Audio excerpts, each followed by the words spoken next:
Beberapa hari yang lalu, Presiden RI, Bapak Jokowi mengkonfirmasi adanya kasus corona di Indonesia. Lalu sebenarnya apa itu virus corona? Pada Desember 2019, di kota Wuhan, Cina ditemukan jenis virus baru. Berdasarkan investigasi, virus tersebut adalah 2019 novel coronavirus. Organisasi Kesehatan Dunia atau WHO menyatakan darurat kesehatan global karena virus corona telah menewaskan lebih dari 2.000 orang di seluruh dunia.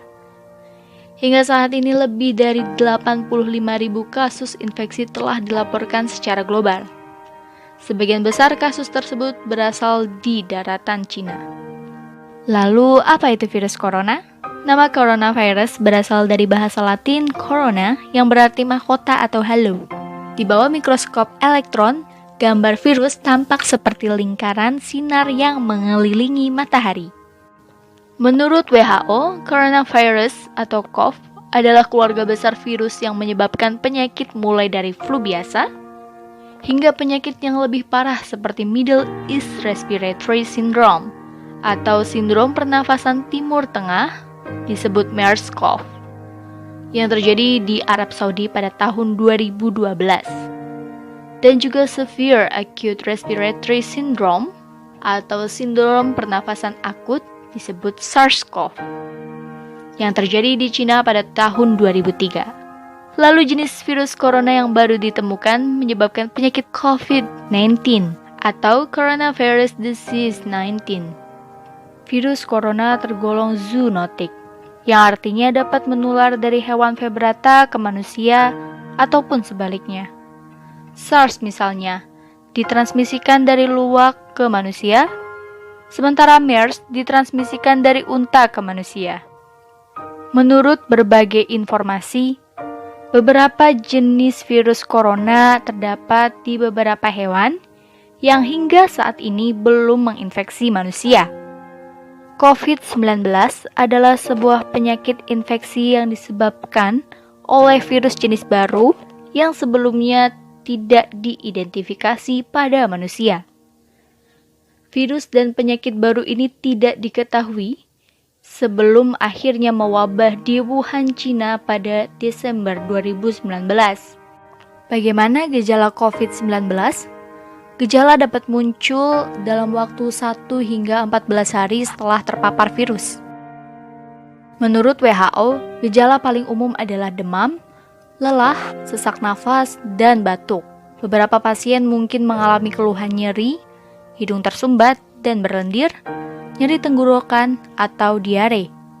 Gejala-gejala tersebut biasanya muncul secara bertahap. Sebagian orang bisa saja terinfeksi tanpa mengeluhkan gejala apapun. Sebagian besar, atau sekitar 80% orang, dapat pulih dari penyakit tanpa perlu penanganan khusus. Sekitar 1 dari 6 orang yang terdiagnosis COVID-19 dapat mengalami sakit parah dan kesulitan bernafas. Orang dengan usia lanjut dan orang-orang dengan riwayat penyakit seperti darah tinggi, jantung, atau diabetes mempunyai risiko lebih besar untuk mengalami keluhan yang serius. Dalam kasus parah, dapat terjadi pneumonia atau penyakit menyerang paru-paru, serta kegagalan organ tubuh hingga kematian. Jika kamu memiliki keluhan tersebut dan baru saja kembali dari Cina atau daerah lain yang positif terinfeksi, segera periksakan ke dokter. Lalu, bagaimana penularan COVID-19? Penularan dapat terjadi melalui droplet atau sebagian kecil dari air liur yang ditularkan dari seseorang yang terinfeksi ketika batuk atau bersin. Hingga saat ini masih dilakukan penelitian tentang cara penularan lain dari COVID-19. Apa yang bisa kita lakukan untuk melindungi diri dan mencegah penularan? Hingga saat ini belum ditemukan vaksin untuk mencegah penularan. Cara paling baik untuk mencegah infeksinya adalah dengan menghindari paparan virus tersebut. Hal-hal yang bisa kamu lakukan diantaranya, yang pertama, hindari berpergian ke daerah yang telah positif terinfeksi virus COVID-19. Kedua, rutin mencuci tangan dengan air dan sabun, atau hand sanitizer yang mengandung alkohol setelah beraktivitas di luar ruangan. Karena mencuci tangan dengan air dan sabun atau hand sanitizer yang mengandung alkohol ini dapat membunuh virus yang terdapat di tangan. Ketiga, menjaga jarak setidaknya 1 meter dari orang yang bersin atau batuk.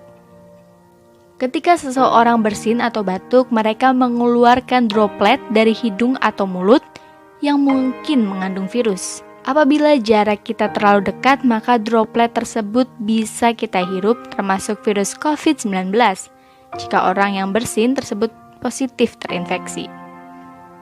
Yang keempat, hindari menyentuh mata, hidung, dan mulut dengan tangan. Tangan kita menyentuh banyak orang dan benda, dan bisa saja virus tersebut menempel di tangan kita. Lalu jika kita menyentuh mata, hidung, dan mulut, maka virus tersebut dapat masuk ke tubuh kita dan membuat kita sakit. Kelima, pastikan kita menjaga kebersihan saat batuk dan bersin, yaitu dengan menutup mulut dan hidung menggunakan saku atau tisu. Yang keenam, tetap di rumah jika kita merasa tidak sehat. Jika ada keluhan demam, batuk, dan sesak nafas, segera hubungi dan periksakan ke fasilitas pelayanan kesehatan terdekat. Nah, itu tadi penjelasan mengenai coronavirus dan cara pencegahannya.